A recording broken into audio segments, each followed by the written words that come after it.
Air pollution क्या है। दिल्ली में बहुत सारी, हर न्यूज़पेपर दिल्ली में आज एयर पोल्यूशन के बारे में लिख रहा है।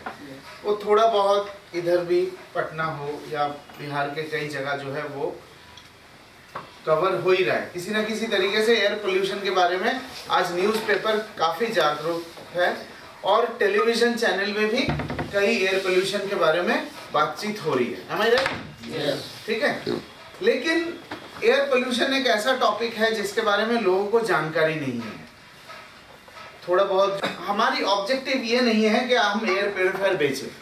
हमारा ऑब्जेक्टिव ये है कि हम एक एयर पोल्यूशन के बारे में समझ सकें और एयर पोल्यूशन से क्या नुकसान हो रहा है उसको समझ सकें और उससे हम किस तरीके से इम्प्रूव करें, उस सिचुएशन को कैसे इम्प्रूव करें उसको हम समझ सकें। करेक्ट? हाँ, अगर हवा हमारे लिए सबसे ज़्यादा ज़रूरी है, हम पानी के लिए इतना सीरियस क्यों है और हवा के लिए सीरियस क्यों नहीं है? पानी का जो नुकसान है वो हमें इमीडिएट पता चल जाता है, लेकिन हवा से जो नुकसान है वो इमीडिएट हमें कोई पता नहीं लगता। ये मेन वजह है पानी को हम इतना सीरियसली लेते हैं। पानी अगर हम, ये जैसे पानी है, पानी को मैं पीऊँगा, अगर ये पानी सही नहीं है 2-3 घंटे के अंदर मेरे पेट में प्रॉब्लम होना शुरू हो जाएगा। चूँकि वो इमीडिएट जो है रिएक्शन होता है उसको हम सीरियसली लेते हैं। अगर मैं आपको धक्का दूँ, हाँ, तो आप अपने आप को बचाने की कोशिश करेंगे, ठीक है ना, रिएक्शन। लेकिन यहाँ पे कोई है जो सिगरेट पीते हैं, हाँ, सिगरेट पैकेट है दीजिए। अब देखिए, पानी में रिएक्शन होता है, हम उसको सीरियसली लेते हैं। मैं आपको धक्का दे रहा हूँ, आपके अंदर रिएक्शन हो रहा है, आप सोच रहे हैं कोई मुझे हटाने की कोशिश कर रहे हैं, मैं दे रहा हूँ। लेकिन हवा से जो रिलेटेड जो प्रॉब्लम है, जैसे सिगरेट, अगर सिगरेट पीने के बाद 2 घंटे बाद बेहोश हो जाता आदमी, तो कोई सिगरेट पीता? चूंकि कोई रिएक्शन नहीं होता, इसलिए जो है गवर्नमेंट को ऐसे आड़े टेढ़े फोटोग्राफ देने पड़ते हैं, तब भी आदमी सीरियसली नहीं लेता। मतलब शरीर के अंदर कुछ डिफेंस है जिसके वजह से इमीडिएट रिएक्शन नहीं होता। अब वो डिफेंस क्या है? एक तो आपका इम्यून सिस्टम होगा। इम्यून सिस्टम है डिफेंस, लेकिन इम्यून सिस्टम में है क्या चीज़? इम्यून सिस्टम तो नाम है, इम्यूनिटी सिस्टम ने दिया क्या है शरीर के अंदर जिससे डिफेंस हो रहा है। अब आप सोचिए कि कोई पुराना जो मोनूमेंट होते हैं, जैसे किला हो गया, हाँ, जैसे किले टाइप के जो बिल्डिंग होते थे, ऐतिहासिक जो बिल्डिंग होती थी, उनके बचाव करने के लिए क्या होता था? जैसे आज जो है, आज एक इंडिया का बॉर्डर सिक्योरिटी फोर्स है, बॉर्डर में कुछ लगे होते हैं ना, क्या लगे होते हैं? तार लगे होते हैं। तो आप भी सोचिए कि आपके शरीर के अंदर भी ऐसे ही कुछ है। आप सोचिए क्या है? हैं? नहीं, आपका जो एयर पैसेज है, एयर पैसेज कहाँ से शुरू होता है? नाक से शुरू होता है ना, नाक से शुरू होता है। क्या बताएं? नाक के बाल। सबसे पहला जो डिफेंस है वो है आपके नाक के बाल। उसको क्या बोलते हैं? उसको बोलते हैं सीलिया हेयर्स। ये है आपका पहला डिफेंस सिस्टम। आप सोचिए कि आपके बॉर्डर में क्या लगे होते हैं? तार कांटे लगे होते हैं ना। क्यों लगे होते हैं? ताकि दुश्मन से बचाव कर सके। हमारे नाक के अंदर के जो बाल हैं वो उसी डिफेंस सिस्टम की तरह है। उस बाल का काम यही है कि बाहर की कोई चीज को अंदर ना आए। ठीक है, समझ में आ गया? अब आप, जो मैं आपको किले की बात कर रहा था या ऐतिहासिक जो बिल्डिंग है उसकी बात कर रहा था, उसमें बिल्डिंग के बाहर और क्या होता था? हाँ, भाई होता था। और क्या होता था? सोचिए, खाई में क्या होता था? पानी। वेरी गुड, पानी। अब आप ये सोचिए कि हमारे शरीर के अंदर भी ऐसा एक डिफेंस सिस्टम है। वेरी गुड, इनके लिए और एक जोरदार। नाक के अंदर से एक पानी निकलता है, हाँ, उसको बोलते हैं म्यूकस। ये है आपका दूसरा डिफेंस सिस्टम। म्यूकस का काम क्या होता है? म्यूकस का काम ये होता है कि जब भी उसको कोई, देखिए बॉस, आपको मैंने पहले भी बोला, आप ये सब नोट वोट करना बंद करिए। मैं कोई स्पेशल चीज़ नहीं बता रहा हूँ, कोई ऐसी चीज़ बता रहा हूँ क्या जो आपको नोट करने की ज़रूरत पड़े, जो आपको नहीं मालूम हो। म्यूकस का काम क्या होता है? म्यूकस का काम ये है कि नाक के अंदर से आप हवा जो है यहाँ से लेते हो, नाक से लेते हो। नाक के अंदर पहला डिफेंस है आपका बाल, नाक के बाल।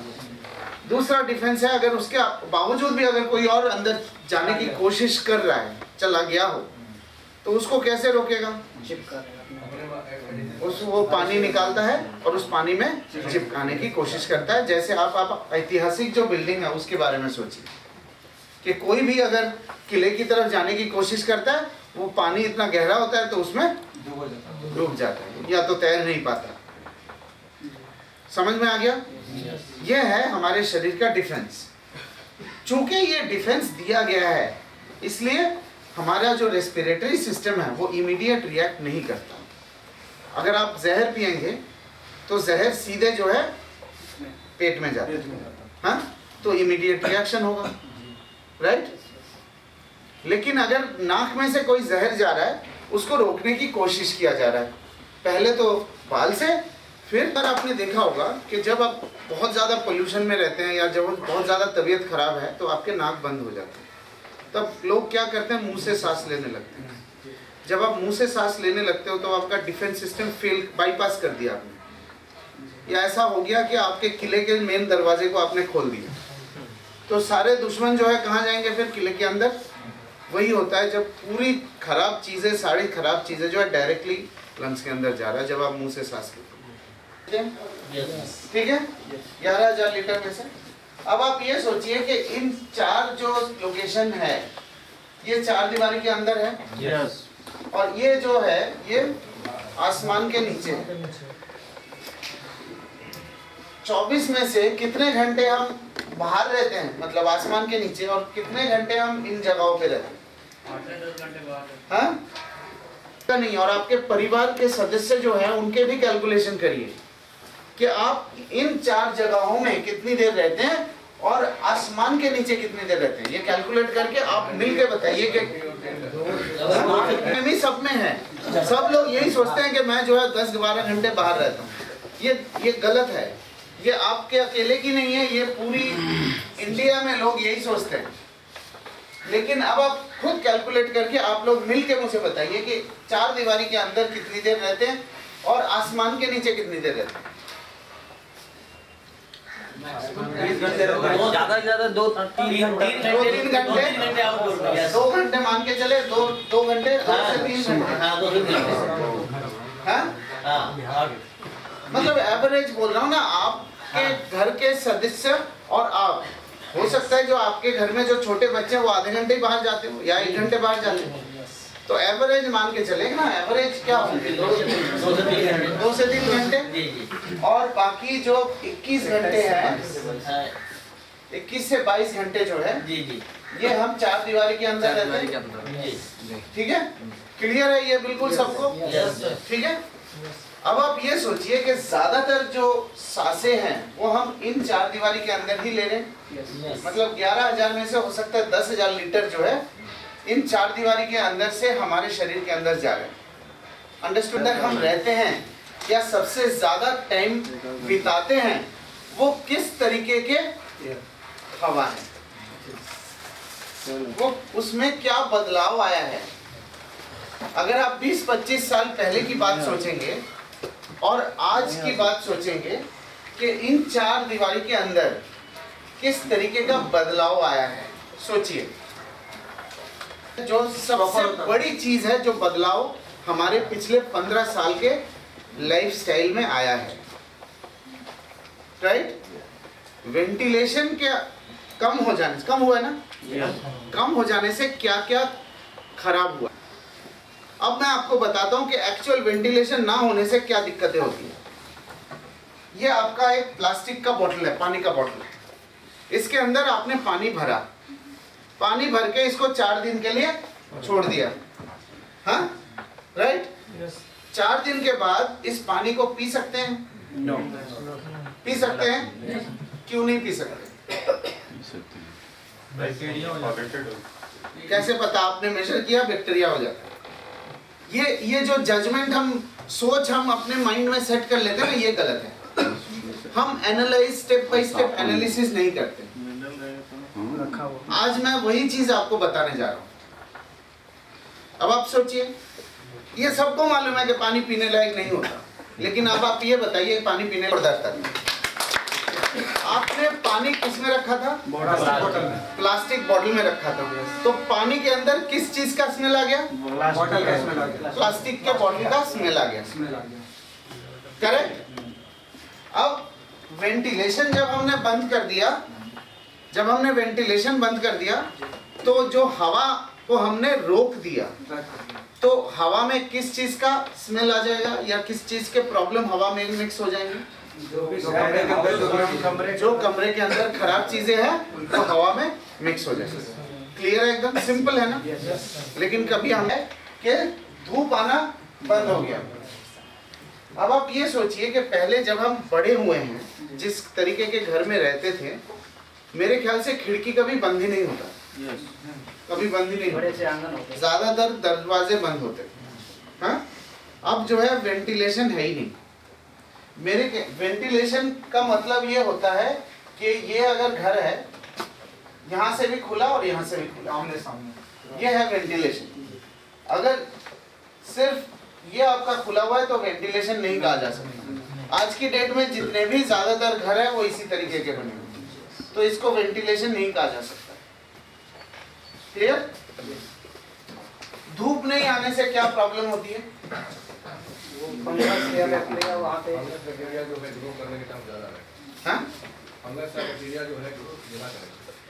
क्यों ऐसा क्यों है? धूप से क्या होता है? धूप का मैं आपको एक एग्जांपल देता हूँ कि आप सर्दी आने से पहले गर्म कपड़े अपने निकाले, गर्म कपड़े में थोड़ा बहुत स्मेल आया, हाँ, फिर उसको आपने धूप में रखा तो स्मेल चली गई, आप हम लोग पहन लिए, राइट? कभी ये नहीं सोचा कि वो स्मेल है किस चीज का और स्मेल आया कहां से? सोचा? नहीं सोचा, राइट? नहीं सोचा ना हमने। अब वो स्मेल है फंगस का। कोई भी ऐसी जगह दिखाई दे रहा है सबको, ये जो मैं लिख रहा हूं, कोई भी ऐसी जगह जहां पे धूप नहीं आ रही हो, हवा चलती नहीं हो और साफ सफाई नहीं हो रही है, फंगस होना ही होना है। अब आप ये सोचिए कि जो स्वेटर में या गर्म कपड़े में जो फंगस आया था वो हमारे कबर्ड से आया, और वो कबर्ड कहाँ है? हमारे बेडरूम में है। मतलब हमारे बेडरूम में फंगस है। कि ह्यूमिडिटी अभी थोड़ी कम है, हाँ? अभी मार्च अप्रैल के बाद ह्यूमिडिटी बढ़ने लगेगी। जैसे ही ह्यूमिडिटी बढ़ने लगेगी उसमें मोल्ड होना शुरू हो जाएगा, उसी एरिया में जहाँ पे वेंटिलेशन नहीं है, साफ सफाई नहीं है और हवा नहीं चलती। कोई भी ह्यूमिडिटी जैसे ही बढ़ेगा उसी कंडीशन में मोल्ड होना शुरू हो जाएगा। अभी जैसे ये सिचुएशन है, जब ह्यूमिडिटी कम है तो डस्ट माइट होगा। सर ये मोल्ड को आप समझाइए। मोल्ड का मैं आपको एक एग्जांपल देता हूँ। आपने सर्दी के टाइम पे, मतलब बरसात के टाइम पे कपड़े सुखाते हैं, कपड़े धो लेते हैं, लेकिन धूप नहीं आती तो सूख नहीं पाती, हाँ? तो वो उसमें जो स्मेल आता है, बास आती है, जो उमस, वो है मोल्ड। टॉयलेट में जाते हैं तो एक आपको स्मेल रहती है बरसात के टाइम पे, वो है मोल्ड। सीलन जब होता है घर पे, वो जो स्मेल आती है वो है मोल्ड। ह्यूमिडिटी जैसे ही बढ़ेगा तो मोल्ड हो जाएगा। ह्यूमिडिटी बैलेंस, फंगस तो होगा ही होगा, पूरे साल फंगस होगा, पूरे साल। ह्यूमिडिटी बढ़ेगा तो मोल्ड ऐड हो जाएगा, होगा फंगस के साथ मोल्ड होगा। हाँ, फंगस के साथ मोल्ड होगा। फंगस तो रहेगा ही रहेगा। मॉइस्चर बढ़ेगा तो फंगस के साथ मोल्ड ऐड हो जाएगा, मॉइस्चर घटेगा तो फंगस के साथ डस्ट माइट ऐड हो जाएगा। ठीक है, राइट? अब आप ये सोचिए कि जिस तरीके के हम घर बनाते हैं, बिल्डिंग मटेरियल, जो बिल्डिंग मटेरियल बनाते हैं उसमें भी तो बदलाव आया है। यस। हाँ? क्या क्या बदलाव आया है? पहले सीमेंट जो है 24 घंटे लगते थे सेट होने में, लगते थे। आज कितने घंटे लगते हैं सेट होने में? 1 से 2 घंटा। 2 घंटे लगते हैं। मतलब क्या बदलाव आया है? समय कम हो गया।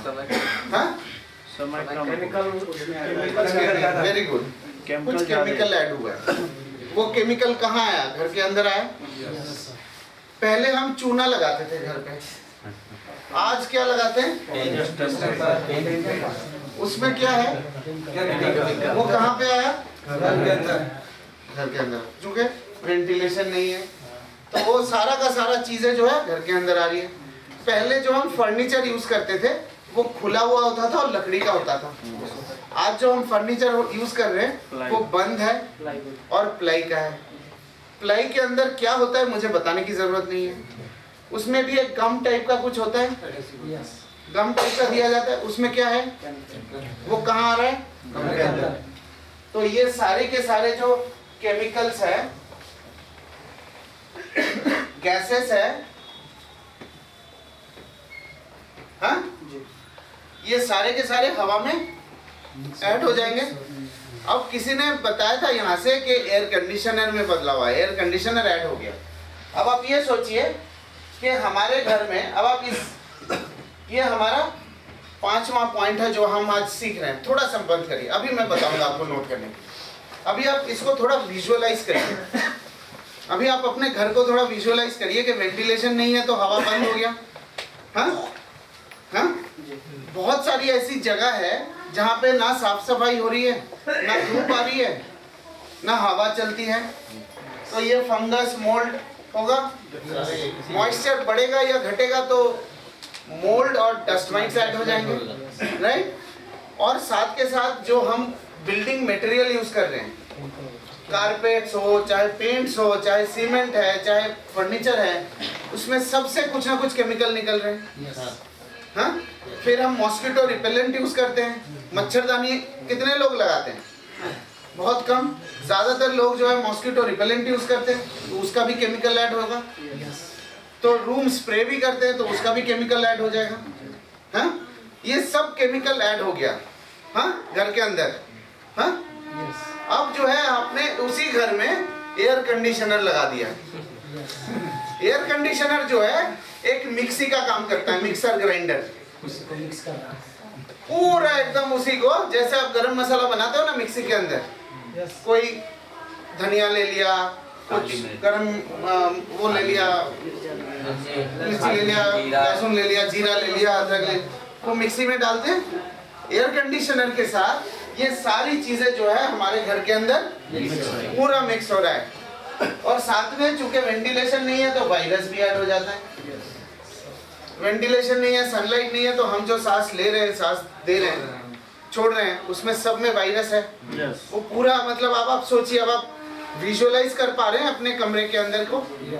हाँ, वेंटिलेशन नहीं है, हवा बंद, साथ के साथ में ये सारी चीजें घर के अंदर, और एयर कंडीशनर जो है उसको पूरा मिला रहा है। मतलब ऐसा नहीं है कि फंगस कम हो जाए या बैक्टीरिया कम हो जाए, पूरा यूनिफॉर्मली ये इंश्योर कर रहा है कि आपको बराबर मलाई मिलती रहे। आप 200-300 साल पहले के जो मोनूमेंट्स है, जो एंशिएंट मोनूमेंट्स है, उसको सोचिए, वहाँ पे सफिशिएंट वेंटिलेशन होता था। लेकिन हमने जो है अपने पिछले 20-25 साल में हमने अपने लाइफस्टाइल को इस तरीके से बदल दिया है कि हमने प्रॉब्लम अपने लिए क्रिएट कर लिया है ना। आप इतने बुजुर्ग आदमी, आप खुद सोचिए कि हमने ऐसा क्यों किया। कोई जरूरत थी हमें ऐसे करने की? हमने मतलब या तो किसी चीज को फॉलो किया होगा, कुछ किया जिससे कि हमने अपने कॉम्प्रोमाइज कर लिया। क्यों कॉम्प्रोमाइज किया? चूंकि हवा से कोई रिएक्शन नहीं होता, इमीडिएट इफेक्ट नहीं है। अब आपको पता लग रहा है कि इमीडिएट इफेक्ट जो है किस तरीके से हमें नुकसान पहुंचा है। एक तो इमीडिएट इफेक्ट नहीं है, ऊपर से डैमेज कंटिन्यूअसली हो रहा है। वेंटिलेशन को हमने बंद कर दिया कि बाहर धुआं है वो अंदर ना आ पाए। हाँ, उस धुआं को बंद करने के चक्कर में और ज्यादा धुआं को अंदर क्रिएट कर लिया। उससे खराब वाले चीजों को अंदर क्रिएट कर लिया, पता ही नहीं, अनजाने, इग्नोरेंस। हवा को ठंडा कर सकता है। जब उस हवा को ठंडा कर देता है, अगर आपने बाहर की हवा को अंदर आने दिया तो आपकी एसी की एफिशिएंसी कम हो जाएगी। आप गाड़ी के बारे में सोचिए, गाड़ी का आपने जैसे ही आपने डक्ट खोल दिया तो पेट्रोल का खर्चा बढ़ जाएगा और एसी की ठंडक कम हो जाएगी। एसी जो है हवा को बंद करके ठंडा करता है और चूंकि उसमें एक सक्शन है, वो पूरी हवा को जब घुमाता है ये सारे मिक्सी की तरह पूरे रूम में फैल जाता है। कोई एसी में humidity control, yes humidity control, humidity 15-20% humidity कम हो जाता है, लेकिन ह्यूमिडिटी कम होने से आपका डस्ट माइट बढ़ जाएगा। और कोई भी ऐसी एनवायरनमेंट है वहाँ पे आप बाहर से कोई हवा आती नहीं है, ना धूप आती है, ना नेचुरल लाइट आती है, कुछ नहीं आए, लेकिन नेचुरल लाइट भी है ना, उससे भी काफ़ी मेरा ये सवाल है कि हम लोग अभी जहाँ भी कोशिश की एयर प्योरीफायर देने के लिए, तो वहाँ पे जो भी बहस हुआ उसका 90% हिस्सा एसी को लेकर हुआ कि हमारे घर में तो एसी लगा हुआ है और वो तो हमारे घर को प्रेस कर रहा है, बट सर उनको हम ये नहीं समझा पा रहे हैं कि आखिर एसी कैसे आपको, हम तो ये बता रहे हैं कि एसी आज आपको जवाब मिला, जी आज आपको जवाब मिला। सर इसका कुछ वो मांगते हैं कैसे फिजिकली या कुछ ऐसा आप साइंटिफिक बताइए जिससे हम ये समझा सके उनको कि तो ये तो फिर एसी की ट्रेनिंग हो जाएगी ना। लेकिन सर देखिए एसी जो है, मैं आपको बता रहा हूँ ना कि एसी, आप गाड़ी चलाते हो ना, गाड़ी में एसी आप कैसे चलाते हो? मतलब बाहर की सारी हवा को बंद कर दिया, बंद करके खिड़की बंद कर दिया और डक बंद कर दिया, एसी आपने चलाया। तो मतलब क्या हुआ कि उसी हवा को आप घुमा रहे हैं ना, उसी हवा को आप घुमा रहे हैं। तो अगर उस हवा के अंदर कोई खराब चीज है ना, वो बाहर जा पा रहा है, वो अंदर ही घूमता रहेगा। तो आप उसी हवा में सांस ले रहे हैं तो वही सारी चीजें अंदर आएगी ना। एसी में तो कोई प्यूरिफायर है नहीं सर, बट कुछ लोग ये बताए सर, मुझे उसके बारे में नहीं मालूम कि उसमें एक फिल्टर्स होते हैं। हाँ। एसी में हाँ, वो हवा होता है, बिल्कुल फिल्टर होता हवा है। के अंदर कुछ पार्टिकल्स को वो अब एसी के अंदर बिल्कुल फिल्टर होता है। ये देखिए एसी के अंदर फिल्टर होता है, ये है एसी का फिल्टर।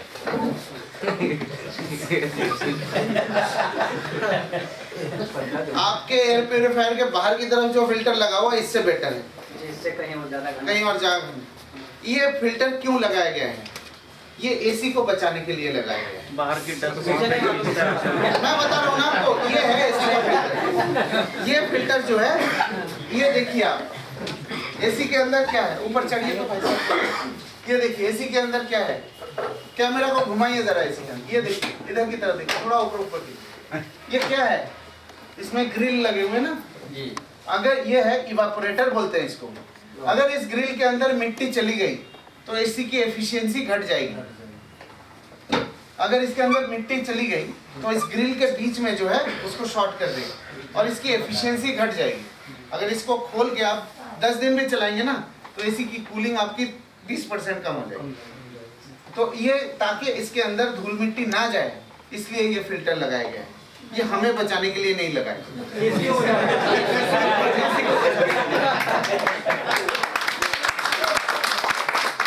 पोल्यूशन क्या है हमें पता लग गया। और एक और बात बताना चाहूंगा, इसमें एयर पोल्यूशन में हमने वेंटिलेशन को बंद किया था, क्यों? ताकि बाहर से धूल मिट्टी गंदगी अंदर ना आए। लेकिन मैं आपको आज ऐसी गंदगी की बात करता हूं जो बाहर से अंदर आती है, चाहे आप जितनी मर्जी बंद कर दीजिए। उसको बोलते हैं PM 2.5। जो गाड़ियों की बढ़त हुई है इंडिया में, करीब मेरे ख्याल से पहले 2-3% लोगों के पास गाड़ी होती थी, आज 14% लोगों के पास गाड़ी है। ये जो गाड़ी जैसे बढ़ी है, गाड़ी के अंदर के जो धुआं है, जो गाड़ी के धुआं है, डीजल हो या पेट्रोल हो, उस धुआं में से कार्बन मोनोऑक्साइड निकल रहा है। ये जो कार्बन मोनोऑक्साइड वैसे तो एक गैस है, लेकिन ये कार्बन मोनोऑक्साइड जो है थोड़ी देर के बाद ये सॉलिड बन जाता है। ये जब सॉलिड बनते हैं ये बहुत बहुत छोटा पार्टिकल बनता है, बहुत ही छोटा पार्टिकल। उस पार्टिकल का साइज होता है 0.3 माइक्रोन। अभी कुछ मत लिखिए, मैं आपको सिर्फ बता रहा हूँ, ये है 0.3 माइक्रोन। ये कितना छोटा है कैसे पता लगेगा? हमारे जो बाल है वो है 70 माइक्रोन। ह्यूमन हेयर, कुछ मत लिखिए अभी मैं बताऊंगा, 70 माइक्रोन। तो आप ये सोचिए कि वो 0.3 माइक्रोन कितना छोटा होगा। राइट। आज जो गवर्नमेंट, इंडियन गवर्नमेंट हो या स्टेट गवर्नमेंट हो, आज जो बात कर रही है एयर पोल्यूशन है, एयर पोल्यूशन है, हवा गंदी हो चुकी है, वो इस चीज को बताते हैं। इंडिया में जो है सबसे ज्यादा जो है इस चीज का इंक्रीज हुआ है पिछले 5-7 सालों में। जो वो मेजर करते हैं, जैसे गवर्नमेंट में मेजर करते हैं कि हाँ पटना का पोल्यूशन इतना है, तो वो भी मेजर भी यही चीज करते हैं। ये कितना छोटा है पार्टिकल, ये आपको पता लग गया। 2.5 का मतलब है कोई भी पार्टिकल जो कि 0.3 से लेके 2.5 माइक्रोन तक है। कोई भी पार्टिकल जो कि 0.3 माइक्रोन से लेके 2.5 माइक्रोन तक जो पार्टिकल साइज है, उसको PM 2.5 नाम दिया गया है। जरूरी नहीं है कि ना सारे पार्टिकल एक ही साइज के होंगे, कुछ छोटे होंगे, कुछ बड़े होंगे। उस रेंज के जो पार्टिकल है उसको PM 2.5 कहा जाता है। और उस PM 2.5 का मेजरमेंट पॉसिबल है, गवर्नमेंट वही मेजरमेंट करती है और उसी के हिसाब से बताते हैं कि हाँ ये पोल्यूशन इतना है। बढ़ जाता है तो ज़्यादा पोल्यूशन हो जाता है, घट जाता है तो किस कंडीशन में घट जाता है? जब बारिश हो गई, धूप हो गया तो घट जाएगा। ऐसे मौसम में जब स्मोक है, फॉगी है, ओस है, तो पोल्यूशन बढ़ा रहता है। क्लियर है? PM 2.5 समझ में आएगा। अब ये इतने छोटे पार्टिकल है, आप चाहे जितनी मर्जी बंद कर दीजिए घर को अपने, ये भी तो आएंगे घर के अंदर। तो आपने जिस वजह कवर कर लिया। अब हम इस सेक्शन में आते हैं कि एयर पोल्यूशन से हमें नुकसान क्या हो रहा है। ठीक है। अब आप ये सोचिए कि आपके पास एक पानी की पाइप है, ये एक पानी की पाइप है, सबके घर पे पानी के पाइप है। हाँ, अब उस पाइप के अंदर अगर पानी गंदी होगी तो पाइप डैमेज कैसे होगा? किस तरीके का डैमेज होगा पाइप में? पाइप है, घर के अंदर पाइप है, उस पाइप का क्या होगा? उसको जो आप बोल रहे हो ना, उसको बोलते हैं स्केलिंग। स्केलिंग का मतलब ये सारी चीजें जो है उसमें जमते जाएगा। ठीक है। और क्या होगा? वही मतलब वही स्केलिंग, काय के पाएगा। हाँ, वही स्केलिंग होगा। रस्टिंग लिख देता हूँ। ठीक है। और क्या होगा? और उससे रिएक्ट करेगा वो पाइप, तो डैमेज होगा, पानी डैमेज भी होगा। और मतलब जितना पानी जा रहा था उससे कम पानी जाएगा ना। हाँ, क्लॉग हो जाएगा, क्लॉगिंग। क्लॉगिंग भी बोला था ना किसी ने, जाम हो जाएगा। मतलब जितना पानी पहले जा रहा था उससे कम पानी जाएगा। क्लियर है ये पोर्शन? क्लियर है? हाँ। अभी थोड़ी देर पहले आप लोगों को ये बताया था मैंने कि हमारे शरीर के अंदर भी ऐसे ही एक पाइप है। कहाँ से शुरू होता है? और लंग्स तक जाता है। ये जो पाइप है, इसके अंदर कितने लीटर हवा हम दे रहे हैं दिन में? 11,000 लीटर एयर हम इसके अंदर से डाल रहे हैं। और ये हवा कैसी है? तो ये वाले पाइप को कैसे डैमेज करेंगे? कैसे डैमेज करेगा? अब मैं यहाँ पे आपको डायग्राम दिखा रहा हूँ। अब मैं आपको बताऊंगा कि आप कह रहे थे ना मुंह से सांस लेते हैं। अब मैं वो सिचुएशन एक्सप्लेन करूंगा आपको कि वो मुंह से सांस वाला सिचुएशन होता क्यों है। जब हम पैदा होते हैं, इसको बोलते हैं एयरवे मसल, इसको बोलते हैं एयरवे मसल। इसको बोलते हैं हेल्दी एयरवे। मतलब जब पैदा होते हैं, मतलब इतना गैप होना चाहिए, राइट। अब क्या होता है कि जैसे आपके स्किन में अगर कोई गिरता है कुछ या चूटी काटता है तो क्या होता है? जलन होती है, फिर सूजन हो जाती है, होती है ना। ये जो पाइप है, ये इसका क्रॉस सेक्शन है। इस पाइप के अंदर से आप जब 11,000 लीटर इन सारी चीज़ों के साथ देंगे तो इस पाइप का भी ये जो सरफेस है उसके अंदर भी सूजन हो जाएगी ना। हाँ, आपने थोड़ी देर पहले बताया था कि वो सारी चीज़ जमने लगेगा वहाँ पे, उससे रिएक्शन होगा, उसको डैमेज करेगा, ये सब बोला था ना आपने। तो ये जो सेकेंड स्टेज है, इसमें ये मसल जो है बड़ा हो जाता है। इसको बोलते हैं, ये थोड़ा, ये आप चाहे तो नोट कर लीजिए, इसको बोलते हैं एयरवे इन्फ्लेमेशन।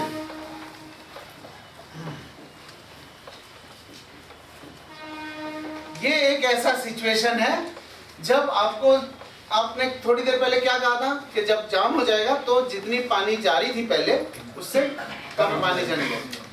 ये वो सिचुएशन है।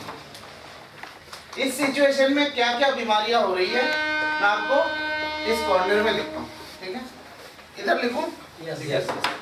जब इस सिचुएशन में होता है तो क्या क्या बीमारी होती है? एक होता है ब्रेथलेसनेस, सांस लेने में दिक्कत, ठीक है? थ्रोट इन्फेक्शन, थ्रोट इन्फेक्शन होता है, एलर्जी होता है, वूपिंग कफ नाम सुना है आपने? ड्राई कफ जिसे वूपिंग कफ होता है, हाँ ठीक है? एलर्जिक राइनाइटिस नाम सुना है? एलर्जिक राइनाइटिस वो भी इसका है। साइनस, वायरल, वीजिंग, वीजिंग नाम सुना है? वीजिंग, नाक चलते रहते हैं, हाँ कंटिन्यूअसली नाक चलते रहते हैं। ये सारी बीमारी की जो वजह है ना वो ये है एयरवे इन्फ्लेमेशन। मतलब मैंने मेरे ख्याल से 4-5 बीमारी और लिखा ही भी नहीं है, इसमें और कई बीमारी है। मेरे कहने का मतलब ये है कि अब आप ये सोचिए कि एक छोटा बच्चा पैदा हुआ है, उसकी सारी चीजें सेंसिटिव है, बाल, स्किन, सब चीज सेंसिटिव है, तो उसका जो एयरवे पाइप होगा वो भी सेंसिटिव कितना होगा, और जो हवा हम सप्लाई कर रहे हैं उसके थ्रू, तो किस तरीके का डैमेज एक छोटे बच्चे को होगा वो आप विजुअलाइज करिए। अब आपको मैं एक सिंपल सवाल पूछता हूँ, आप बताओ आप पिछले 1 साल में कितनी बार बीमार पड़े हैं? एक बार भी नहीं। आप कितनी बार बीमार पड़े? आप कितने बार? एक बार भी नहीं, या एक बार, ज़्यादा से ज़्यादा एक बार होगा। एक छोटे बच्चे से आप अगर ये सवाल करेंगे तो उन्हें कितने बार बीमार पड़े होते हैं? 4 से 5 बार या 6 बार बीमार पड़ते हैं। ये है वजह उनकी। हम जब छोटे थे, हम जो हवा ब्रीथ करते थे उसके अंदर ये सारी चीजें नहीं थी, हमें साफ हवा मिला है। हम जब बड़े हुए हैं तो हमारा जो ये एयरवे है स्ट्रॉन्ग है, लेकिन ऐसा नहीं है कि ये डैमेज हो नहीं रहा है। ये तो है, तो सेंसिटिव हमारा भी डैमेज तो हो ही रहा है, हमें उतना जल्दी डैमेज पता नहीं लग रहा है।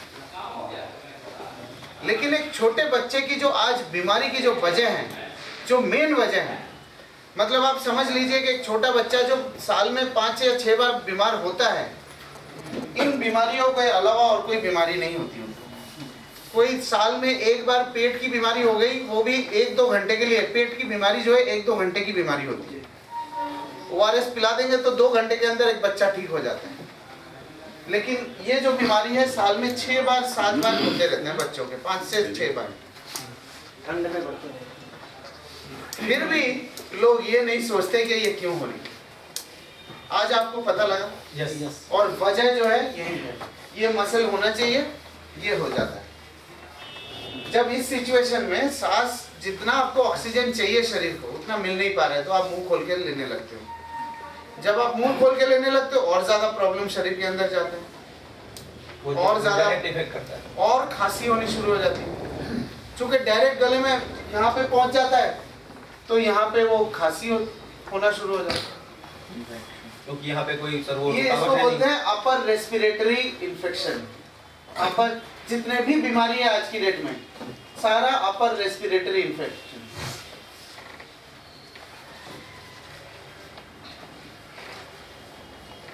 ब्रोंकाइटिस, ये मतलब मैंने कॉमन बीमारी लिखा है जो आज हर घर में कॉमन है। आज आपको पता लगा कि जो मेन बीमारी है उनकी क्या वजह है और क्या कारण है। यस। मैंने कहानी की तरह समझाया ना, ठीक है? अस्थमा का भी, हाँ वो तो मेन चीज तो बोल रहे हैं। एस्मा में एक्चुअली मैंने लिखा नहीं था एक कारण से, वो मैं अब आपको एक्सप्लेन करता हूँ। इसका जो नेक्स्ट स्टेज है ना, इसका जो नेक्स्ट स्टेज है, इसमें ये जो गैप है और छोटा हो जाता है, इसको बोलते हैं एस्थमा अटैक।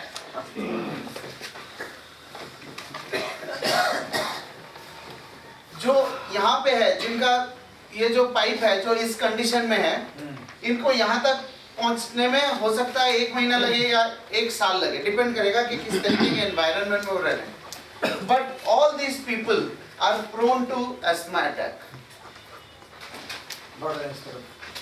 आप सोचिए ना, एस्थमा अटैक जब होता है क्या होता है, सांस नहीं ले पाता आदमी। ये है सिचुएशन, ये है एस्थमा अटैक।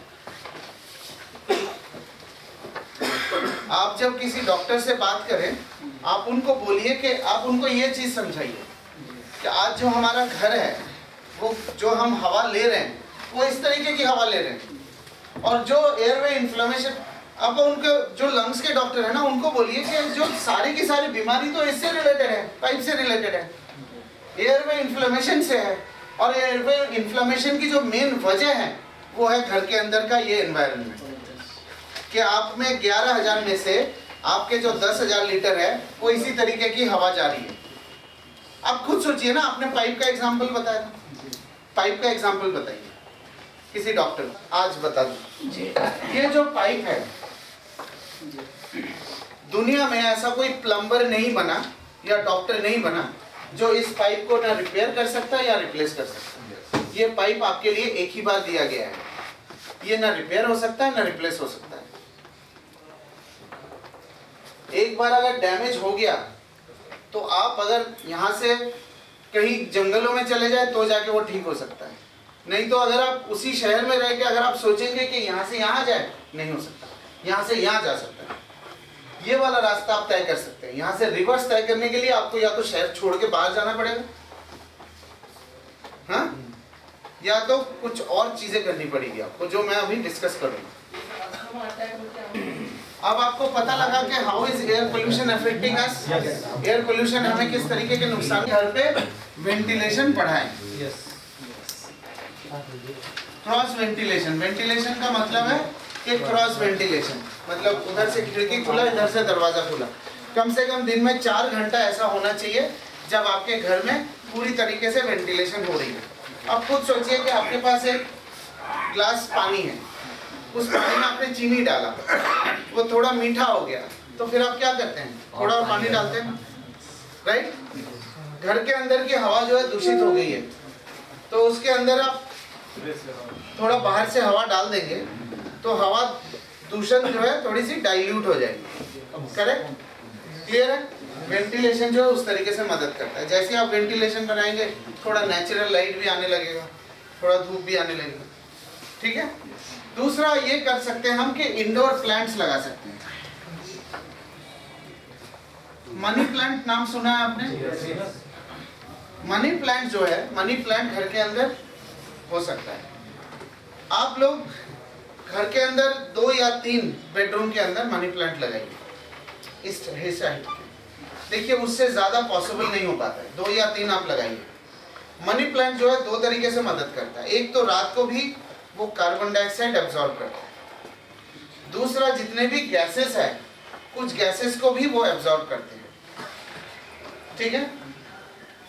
तो मनी प्लांट का नाम शायद ऐसे ही मनी प्लांट दिया गया हो कि चूंकि वो हमारे काम की चीज है और मदद करता है। तो आप मनी प्लांट घर के अंदर आप लगाएं, राइट।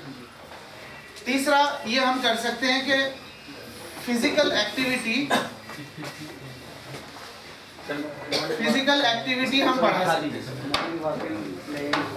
मतलब आउटडोर एक्टिविटी।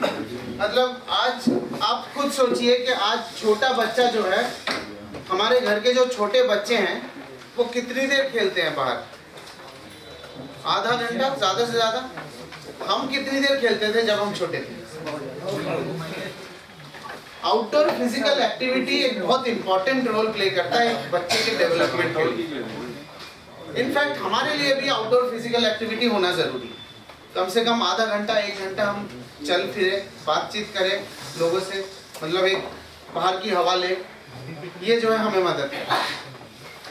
चौथा जो है एयर प्यूरिफायर। अब मैं आपको एक बात बताता हूँ कि एयर प्योरीफायर किस तरीके से हमारी मदद कर सकता है।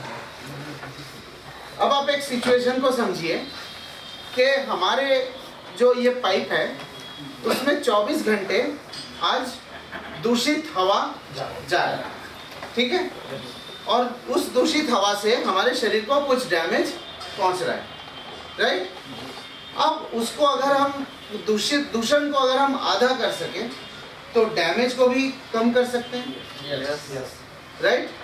मतलब मेरे कहने का मतलब ये है कि अगर हम आज 11,000 लीटर दूषित हवा शरीर के अंदर ले रहे हैं, उस 11,000 में से अगर हम 4-5 हज़ार या 6,000 लीटर को शुद्ध कर सके तो हम अपनी डैमेज को कंट्रोल कर सकते, राइट। कई लोग जब आप जाते हैं बोलते हैं ना, घर के अंदर तो लगा दूंगा, बाहर जाऊंगा तो करूंगा, बोलते हैं कि नहीं? ये आपको जवाब मिला। आज आप 11,000 लीटर आपके गंदे हैं, आप मतलब 24 घंटे आप पॉइजन में हैं। आप उस पॉइजन को कम करेंगे तो डैमेज कम होगा। मतलब 11,000 में से 5,000 लीटर आप फ्रेश पिएंगे तो डैमेज कम होगा ना। ये है लॉजिक एयर प्योरीफायर। क्लियर है? अंडरस्टूड? ये वाला आंसर आपको मिल गया। ये तरीका तो है ही है, साथ में एयर प्योरीफायर जो है एक ओवरऑल प्यूरिफिकेशन कर सकता है। क्लियर है? अब हम चौथे पॉइंट पे आते हैं कि शार्प का एयर प्योरीफायर बेटर कैसे है। उस घर के अंदर के जो प्रॉब्लम्स है उसको हमने 5 कैटेगरी में डिवाइड कर लिया, 5 कैटेगरी, ठीक है। उस 5 कैटेगरी है डस्ट, कैटेगरी 1 है डस्ट, कुछ मत लिखिए, ये सारा कुछ एक वीडियो है उसमें है।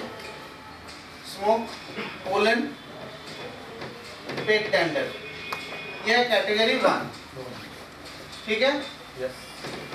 डस्ट का मैंने आपको बताया कि डस्ट क्या चीज है, PM 2.5 याद है? वो है डस्ट। स्मोक धुआं, पोलन जो है परागकण जिसे बोलते हैं, फूलों का जो, पेट टेंडर जिनके घर में पालतू जानवर, यह है कैटेगरी 1। कैटेगरी 2 में क्या है? कैटेगरी 2 में आते हैं जितने भी केमिकल्स हैं, गैसेस, ठीक है, ये है कैटेगरी 2। कैटेगरी 3 में क्या आता है?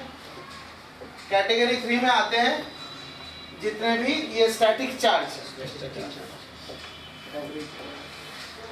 स्टैटिक चार्ज क्या है आपको मालूम है? स्टैटिक चार्ज क्या है? स्टैटिक चार्ज, जब आप पर्दे के पास से गुजरते हैं तो बाल खड़े हो जाते हैं, जब आप स्वेटर कुछ निकालते हैं तो कड़कड़ की आवाज आती है, यह है स्टैटिक चार्ज, इसको बोलते हैं स्टैटिक चार्ज। स्टैटिक चार्ज का हिंदी क्या है मुझे नहीं मालूम है, बट ये जो कड़कड़ की आवाज आती है यह स्टैटिक चार्ज। जहाँ भी स्टैटिक चार्ज होगा, जहाँ भी स्टैटिक चार्ज होगा वहाँ पे ये जितने भी छोटे पार्टिकल्स हैं, ये कितना छोटा है पता लग गया? ये जितने भी छोटे पार्टिकल्स हैं उसमें अट्रैक्ट हो जाएंगे, चिपक जाएंगे। तो क्या होगा? परमानेंटली वो कमरे के अंदर ही रह जाएगा, ठीक है। तो स्टैटिक चार्ज भी इनडायरेक्टली जो है पोल्यूशन को बढ़ाता है। क्लियर है? कैटेगरी 4 में क्या है? कैटेगरी 4 में आता है इन्फेक्शंस। इन्फेक्शंस में आपके आते हैं virus, fungus, mould, bacteria, dust mites, ठीक है। यह है कैटेगरी 4। बताता हूँ, ये जितने भी ड्राई एनवायरनमेंट में ये जितने भी छोटे पार्टिकल्स हैं ये घर के अंदर चिपक जाते हैं, रह जाते हैं घर के अंदर इधर उधर। साफ सफाई नहीं हो रही है, ड्राई एनवायरनमेंट है, सूख गया है सब कुछ, तो उसमें डस्ट माइट्स क्रिएट कर देता है, वो डस्ट माइट्स बन जाते हैं। इतना ही समझ लीजिए। वैसे तो डस्ट माइट की और साइंटिफिक हिस्ट्री है, हाँ, लेकिन आप किसी को बताने के लिए इतना ही ठीक है कि कोई भी एरिया जहाँ पे ड्राई एनवायरनमेंट है, ह्यूमिडिटी कम है, मॉइस्चर कम है और साफ सफाई नहीं हो रही है, वहां पे डस्ट माइट्स होगी। क्लियर है? ठीक है। अब कैटेगरी 5 में क्या होता है? कैटेगरी 5 में आता है आपके सफोकेशन, स्टेलनेस। ये है आपके घुटन। आपको मैं एक सफोकेशन का एग्जांपल देता हूँ। आप छुट्टियों के लिए बाहर जाते हैं, घर बंद करके बाहर चले गए, जब आप वापस आते हैं तो घर के अंदर दाखिल होने के बाद सबसे पहले आप क्या करते हैं?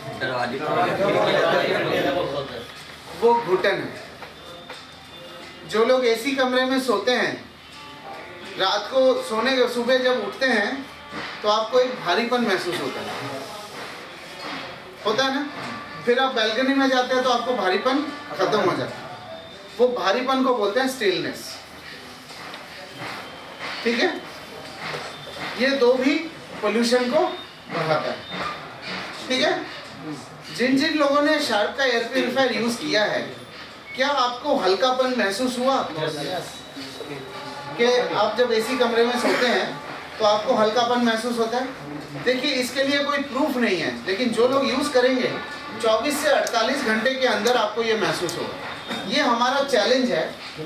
ये हमारा चैलेंज है कि आप जब अगली बार छुट्टियों पे जाएं तो ये प्यूरिफायर अपने कमरे में छोड़ के आप जाएं, ऑन करके किसी एक कमरे में। जब आप वापस आए, उस कमरे को किसी और कमरे से कंपेयर करें, तब आपको पता लगेगा कि शार्प में ये घुटन खत्म हो जाती है। ये चीज जो है किसी भी प्यूरिफायर में पॉसिबल नहीं है। ठीक है? क्लियर है? अब हम ये देखते हैं कि ये जो है कैटेगरी 4, ये कैसे ठीक होता है शार्प में। इस चीज को दिखाने के लिए कोई प्रैक्टिकलिटी पॉसिबल नहीं है, लेकिन हमारे पास जो है, हमारे पास 22 सर्टिफिकेट्स हैं। 22 सर्टिफिकेट है जो कंफर्म करता है कि ये सारी चीज़ों को ख़त्म करता है। उनके जब ये प्रोडक्ट आपके पास पहुँचे और सबसे पहले आप इसको इंस्टॉलेशन करने लगे, तो आपको एक चीज़ का ध्यान रखना है। ठीक है? जब ये प्लग आप लगा दें और प्लग से ऑन कर दें, आप देखेंगे कि मशीन से ऑन नहीं होगी। तो उस समय आपको 2 सेटिंग करनी है। एक ये वाला बटन और ये वाला बटन दबा के रखना है, करीब 3-4 सेकंड के लिए दबा के रखना है।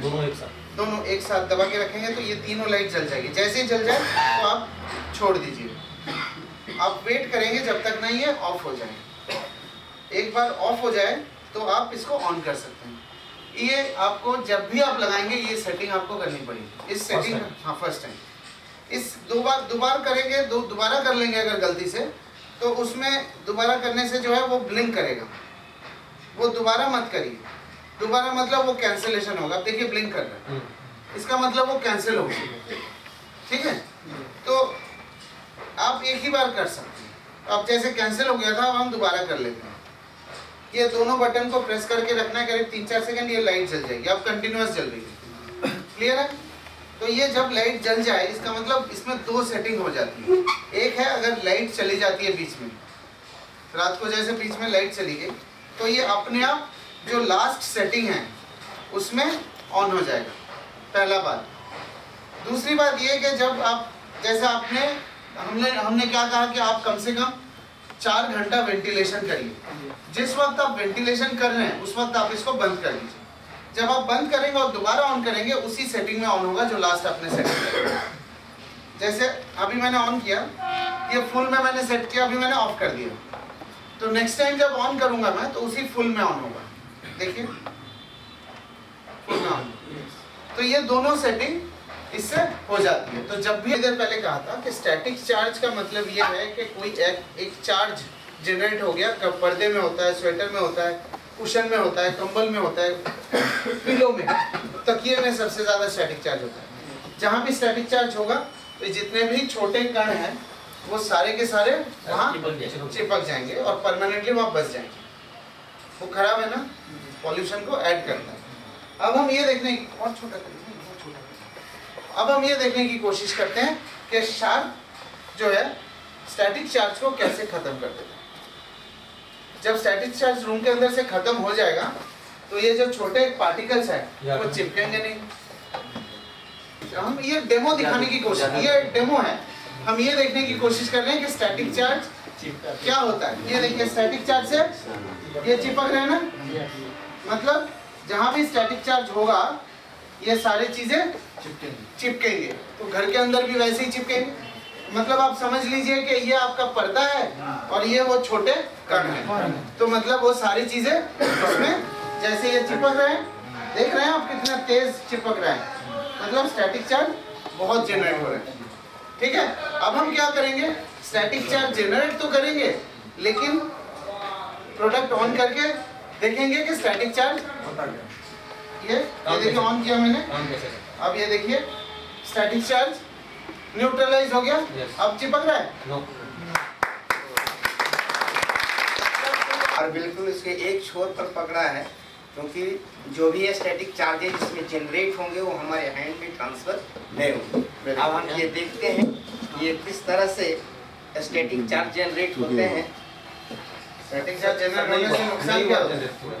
उधर स्टैटिक चार्ज आपको वापस स्टैटिक चार्ज जनरेट होने से ये होता है कि जिस सब्सटेंस में स्टैटिक चार्ज जनरेट होंगे उसमें हमारे जो रूम के जितने भी डस्ट हैं, पॉलन हैं, ये स्मोक है, वो उसमें जा कर के चिपक जाएंगे, स्टिक हो जाएंगे। अब हम ये देखते हैं कि स्टैटिक चार्ज को आप ये एयर प्यूरिफायर कैसे, एयर प्यूरिफायर इसको कैसे समाप्त करता है। हाँ ऑन करिए, ऑन करिए, हाँ एक दो बार उल्टा कर लीजिए, हाँ हो गया हो गया हो गया।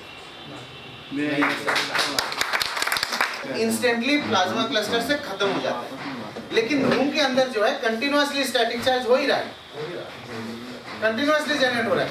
तो ये धीरे धीरे जो है स्टैटिक चार्ज को पूरे रूम से खत्म कर देंगे। हम तो डेमो करने के लिए हम जी अगर मान लीजिए बैठिए। इसी रूम में